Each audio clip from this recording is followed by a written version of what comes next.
My name is Maggie Boone-Trebo, and I'm here to talk to you about Death Cafe. Death Cafe's concept is a bunch of people coming around talking about death, eating cake. Why do we do this? Because so many people are afraid of death. They're afraid to talk about it. They're afraid to tell people what they want when they're gone.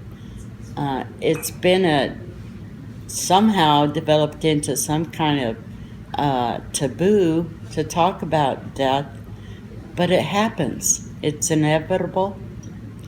And our belief here at Death Cafe is that once we understand and accept the fact that death is inevitable, then maybe we can start learning how to live our lives, because that's what's finite on this earth. So we cover a gambit of topics, anywhere from cultural rituals of death in other countries.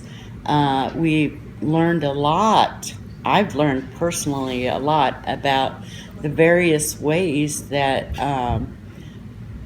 death is memorialized from way back 200 years ago to today. And we've had photographs of these tents of where they have propped people up, and the eyes are closed, so they paint eyeballs on the eyelids and prop them up with their babies. And sometimes that's the only photograph that they've ever had. So that's always been interesting. We've talked about the various ways of memorializing your dead. My husband's in here, by the way. His ashes, we've learned that they can take ashes and infuse it into ink for tattoos. You can become part of the coral reef. You can become part of jewelry. You can be a piece of jewelry, a diamond or some precious gem. You can be part of, infused into paint and have a portrait made. You can be part of a tree.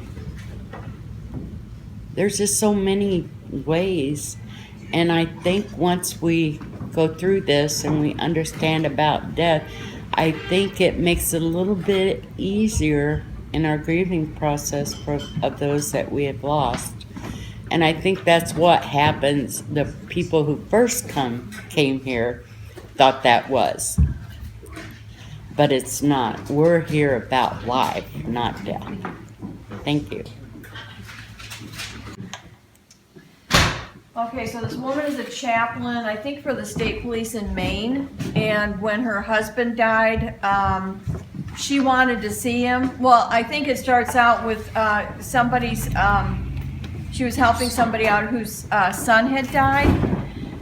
And the boy's little cousin wanted to go in and see him, so it kind of gets into all kind of those ramifications and that. So if you want, we could pull it up and listen to that. It's very interesting. And then this chaplain talks about her experience when her husband, who was a state trooper, died, was killed in the line of duty, and she wanted to see his body, and all his the guys he worked with were, all kind of freaked out about it, and, well, we'll go in there with you, and if there's something not right, we'll take you out, and all this stuff. But it's a really good piece, if you want to listen to it. And they were all watching me as I walked into this cool room where Drew's body lay. And he was dead, but that's all. He was just dead. And it was okay. I was okay. So the troopers and my mother and the funeral director all left. And I had about 20 minutes alone with my husband's body. And then they all came back. And we got him dressed in his Class A uniform, his dress uniform.